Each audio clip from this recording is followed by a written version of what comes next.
College, अस्पताल बन रहे हैं, इन सब में स्टील का बहुत बड़ा महत्व है।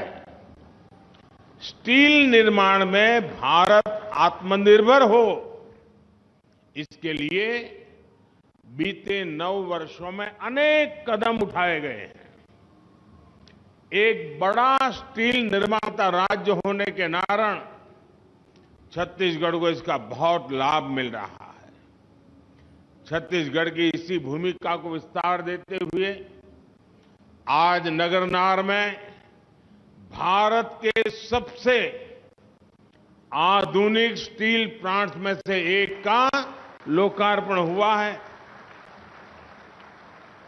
यहां बनने वाला स्टील भारत के ऑटोमोबाइल, इंजीनियरिंग और तेजी से बढ़ते डिफेंस मैन्युफैक्चरिंग सेक्टर को बहुत काम आने वाला है, नई ऊर्जा देने वाला है।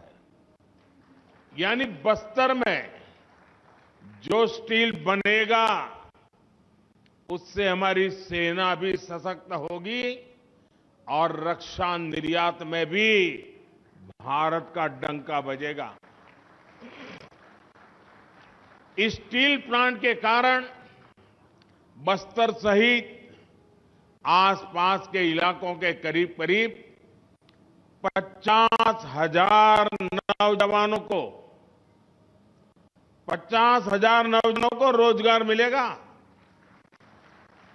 केंद्र सरकार बस्तर जैसे हमारे आकांक्षी जिलों के विकास को जिस प्रकार प्राथमिकता दे रही है, उस मिशन को भी ये स्टील प्लांट नई गति देगा।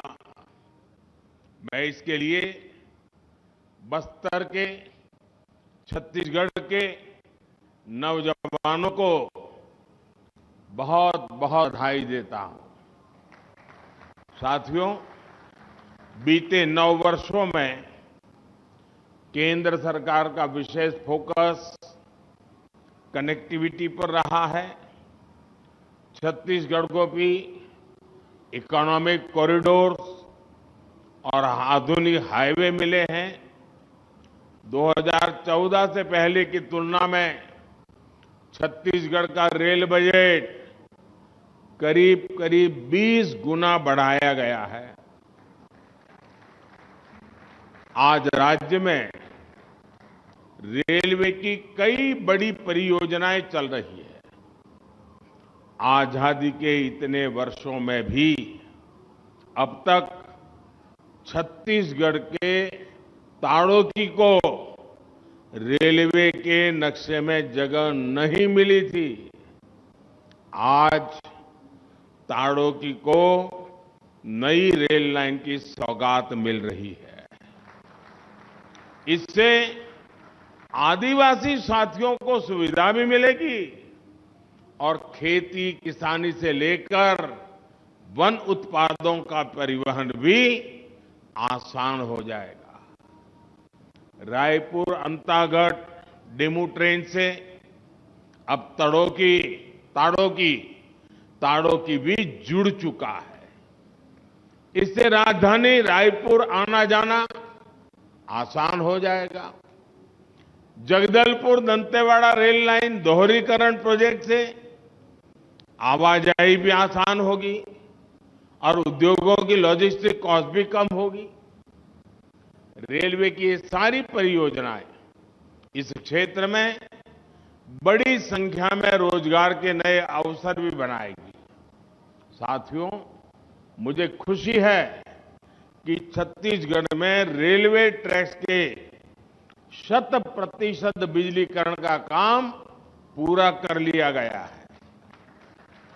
इससे रेल की स्पीड भी बढ़ेगी और छत्तीसगढ़ की हवा को साफ सुथरा रखने में भी मदद मिलेगी।